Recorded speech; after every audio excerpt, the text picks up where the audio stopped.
ನಮಸ್ತೆ ಸ್ನೇಹಿತರೆ, ಮನುಷ್ಯ ದರ್ಶನ ಯೂಟ್ಯೂಬ್ ಬಾಯಣಿಗೆ ಎಲ್ಲರಿಗೂ ಸ್ವಾಗತ.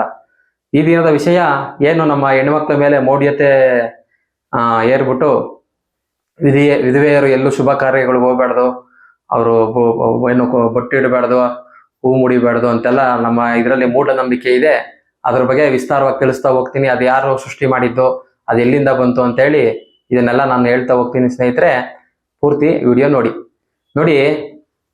ನಾವು ಈ ಸಮಾಜದಲ್ಲಿ ಈ ಮದುವೆ ಅನ್ನೋ ಕಾನ್ಸೆಪ್ಟ್ ಮತ್ತೆ ಈ ವಿಧವೆಯರಿಗೆ ಏನು ಹೂವು ಮುಡಿಬಾರ್ದು, ಮತ್ತೆ ಶುಭ ಸಮಾರಂಭಗಳಿಗೆ ಹೋಗ್ಬಾರ್ದು, ಅವ್ರೇನೋ ನಾವೆಲ್ಲ ದಾರಿಲಿ ಹೋಗ್ಬೇಕಂದ್ರೆ ಅಡ್ಡ ಬಂದ್ರೆ ನಮ್ಗೆ ಅಪಶಕುನ, ಇವೆಲ್ಲ ಹೆಂಗ್ ಶುರು ಆಯ್ತು ಅಂತಂದ್ರೆ ನೋಡಿ, ಇದೆಲ್ಲ ನಮ್ಮ ಮೌಢ್ಯಗಳೇನೆ.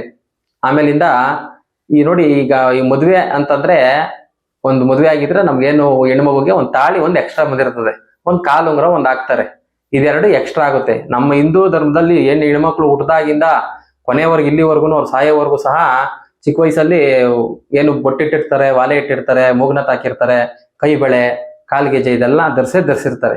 ಮದುವೆ ಆದಂತ ಸಂದರ್ಭದಲ್ಲಿ ಎಕ್ಸ್ಟ್ರಾ ಏನಾಗ್ತಾರೆ, ಒಂದು ಕಾಲುಂಗ್ರ ಒಂದು ತಾಳಿ ಒಂದು ಆಗ್ತದೆ. ಅಂದ್ರೆ ಈ ಹೆಣ್ಣು ಒಂದು ಮದುವೆ ಆಗಿದೆ ಅಂತ ಐಡೆಂಟಿಫೈಗೆ. ಏಂತ ಕಾಲುಂಗ್ರ ಹಾಕ್ತಾರೆ ಅಂತಂದ್ರೆ ನೋಡಿ, ಮುಂಚೆ ಮದುವೆ ಆದಾಗ ಹೆಣ್ಮಕ್ಳು ಹಿಂಗೆ, ಈಗಲೂ ನಮ್ಮ ಉತ್ತರ ಭಾರತದ ಕಡೆ ಅಜ್ಜಿದಿರು ನೋಡಿ ಈಗ ಸೆರಗ್ ಬಿಡ್ತಾರೆ, ತಾಳಿ ಎಲ್ಲ ಹೊರಗಡೆ ಕಾಣಿಸೋದೇ ಇಲ್ಲ, ಬಿಟ್ಟು ಎಲ್ಲ ಮುಚ್ಕೊಂಡಿರ್ತಾರೆ, ಹೊರಗಡೆ ಸೀರೆ ಆಗಿದ್ರೆ ಮುಚ್ಕೊಂಡ್ಬಿಟ್ಟಿರ್ತಾರೆ. ಕಾಲುಂಗ್ರ ಒಂದೇ ಕಾಣೋದು ಹೊರಗಡೆ ಜನಗಳಿಗೆ. ಆ ಕಾಲುಂಗ್ರ ಕಂಡಾಗ ಅವ್ರು ಐಡೆಂಟಿಫೈ ಹೆಣ್ಣು ಮದುವೆ ಆಗಿರೋರಪ್ಪ ಅಂತ. ಯಾರು ಸಹ ಹೆಣ್ಮಕ್ಳು ನೇರ ಮಕ ನೋಡೋದಿಲ್ಲ. ಈಗಲೂ ಸಹ ಏನು ಈ ನಮ್ಮ ಸೇಟುಗಳು ಇರ್ತಾರೆ ಹೆಣ್ಮಕ್ಳುಗಳು ನೋಡ್ರಿ, ಅವ್ರು ಈಗಲೂ ಸರಿಗ್ ಬಿಡ್ತಾರೆ. ನಮ್ಮ ಕಡೆ ಅದೆಲ್ಲ ಹೋಗ್ಬಿಟ್ಟಿದೆ ಪಡಿ ಪದ್ಧತಿ. ಆ ಕಾಲುಂಗ್ರ ಹಾಕೋದು ಸಹ ತಾಳಿ ನೋಡಕ್ಕಾಗಲ್ವಲ್ಲ, ಕಾಲುಂಗ್ರ ನೋಡ್ಕೊಂಡೋದು ತಿಳ್ಕೊಳ್ಳಿ ಅಂತ. ಅದ್ರಲ್ಲೂ ಒಂದು ಮೂಢನಂಬಿಕೆ, ಅದೇನು ಕಾಲುಂಗ್ರ ಹಾಕೋದ್ರಿಂದ ಒಂದು ಗರ್ಭಕೋಶಕ್ಕೆ ಹೋಗಿರ್ತದೆ, ಇನ್ನೊಂದು ಹಿಂದೆಗಡೆಯಿಂದ ಮೂಗಿನ ತುದಿಗೆ ಬಂದಿರ್ತದೆ ನಾಡಿ, ಅದು ಆಕ್ಟಿವ್ ಆಯ್ತದೆ ಅಂತ. ಅದೆಲ್ಲ ಏನು ಇಲ್ಲ ಸ್ನೇಹಿತರೆ, ಅದೇನು ಇಲ್ಲ. ಹೊರಗಡೆ ದೇಶದಲ್ಲಿ ಎಷ್ಟು ಜನ ಅವರೇ, ವಿದೇಶದಲ್ಲಿ ಹೆಣ್ಮಕ್ಳು ಅವರೆಲ್ಲ ಹಾಕೊಂಡಿಲ್ವಲ್ಲ, ಎಲ್ಲ ಮೂಢನಂಬಿಕೆನೆ. ಅದ್ರಿಂದ ಇರೋ ಸೈನ್ಸ್ ಏನು ಅಂತಂದ್ರೆ ಇದೇನೆ. ಈ ತಾಳಿ ಅನ್ನೋ ಪದ್ಧತಿನೂ ಸಹ ಹಿಂದಿನ ಕಾಲದಲ್ಲಿ ಎಲ್ಲೂ ಇಲ್ಲ. ನಮ್ಮ ಏನು ವೇದದ ಬಗ್ಗೆ ಎಲ್ಲ ಹೇಳ್ಕೊಂಡಿದ್ದಾರೆ ನಮ್ಮ ಹಿರಿಯರುಗಳು, ಅದು ವೇದ ಸಂಬಂಧಪಟ್ಟ ಹಿರಿಯರುಗಳು, ಅವರೆಲ್ಲ ಹೆಸರು ಹೇಳೋದ್ ಬೇಡ, ಅವರೆಲ್ಲ ಅನೇಕ ವಾಹಿನಿಗಳಲ್ಲಿ, ಚಂದನದಲ್ಲಿ, ಇನ್ನೊಂದ್ರಲ್ಲಿ ಮತ್ತೊಂದ್ರಲ್ಲ ಕುತ್ಕೊಂಡು ಹೇಳಿದ್ದಾರೆ. ಮಧ್ಯದಲ್ಲೇ ಬಂದಿದ್ದು ತಾಳಿನೂ ಅಂತ ಸಹ, ಎಲ್ಲೂ ಸಹ ತಾಳಿನೂ ಸಹ ಹಿಂದೆ ಧರಿಸ್ತಾ ಇರಲಿಲ್ಲ. ನೋಡಿ, ಇದಕ್ಕೆಲ್ಲ ಕಾರಣ ಏನು ಅಂತಂದ್ರೆ ನಮ್ಮ ಈ ಧಾರಾವಾಹಿ, ಈ ಸಿನಿಮಾಗಳಲ್ಲಿ ತಾಳಿ ಸೆಂಟಿಮೆಂಟು ಇದೆಲ್ಲ ನೋಡಿ ಜನಗಳ ಮೇಲೆ ಅದೇ ಪ್ರಭಾವ ಬೀರೋದೇ ಇದರಿಂದನೇ. ನೋಡಿ, ಹೆಣ್ಮಕ್ಳಿಗೆ ಅತಿ ಹೆಚ್ಚು ಶತ್ರು ಯಾರು ಅಂತಂದ್ರೆ ಇನ್ನೊಂದು ಎಣ್ಣೆ ಆಗಿರ್ತಾರೆ.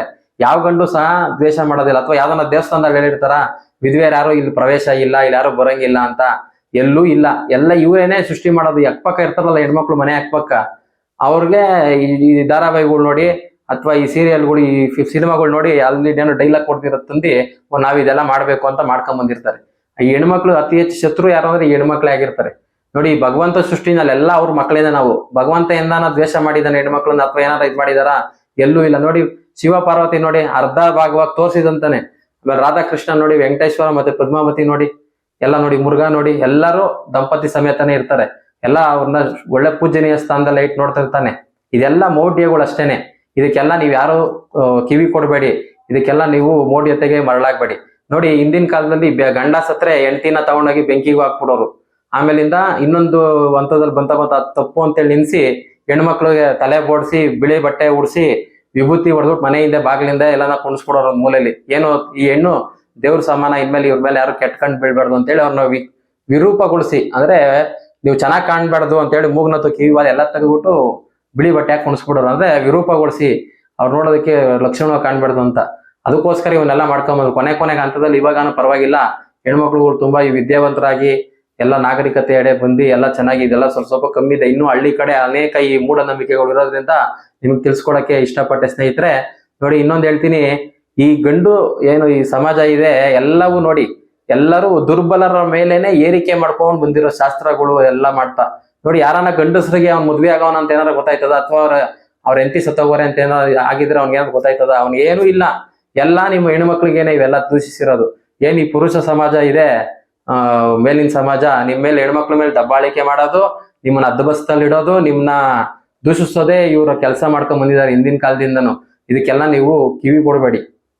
ನೋಡಿ, ಯಾರನ್ನ ನಿಮ್ನ ಕರೀತಿಲ್ಲ ಶಾಸ್ತ್ರಕ್ಕೆ ಅಥವಾ ಪೂಜೆಗೆ ಬರೋದ್ರೆ ಹೋಗಕ್ಕೆ ಹೋಗ್ಬೇಡಿ, ಬಿಟ್ಬಿಡಿ.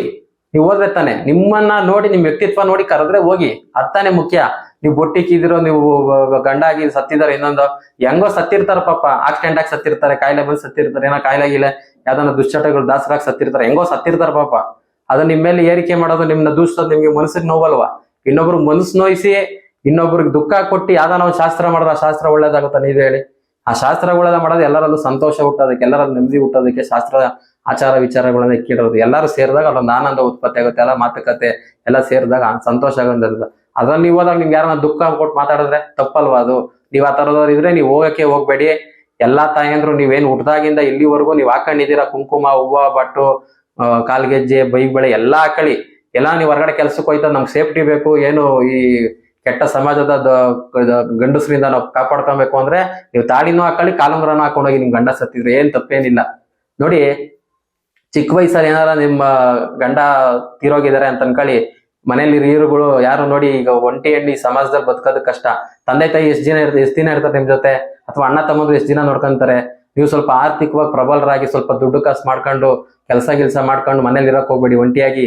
ಇನ್ನ ನಿಮ್ಗೆ ಅನೇಕ ದುಃಖ ಆಗುತ್ತೆ. ಈ ಕೊರೋನಾ ಟೈಮಲ್ಲ ತುಂಬಾ ಸಣ್ಣ ವಯಸ್ಸಲ್ಲ ಗಂಡಂದ್ರುಗಳು ಸತ್ತಿ ಪಾಪ ಅನೇಕರು ಇದಾಗಿದ್ದಾರೆ.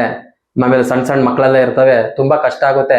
ನಿಮ್ ಕೈಲಿ ಹಂಗೆ ಒಂಟಿಯಾಗಿ ಬಾಳಕ್ ಆಗುತ್ತೆ, ಇದೆಲ್ಲ ನಾವು ಸವಾಲಾಗಿದ್ರೆ ಆಗ್ಲಿ, ಇಲ್ಲಾಂದ್ರೆ ನೋಡ್ಬಿಟ್ಟು ಇನ್ನ ಒಂದ್ ಮದುವೆಗಳು ಆಗಿ ಪರವಾಗಿಲ್ಲ, ಏನಿಲ್ಲ.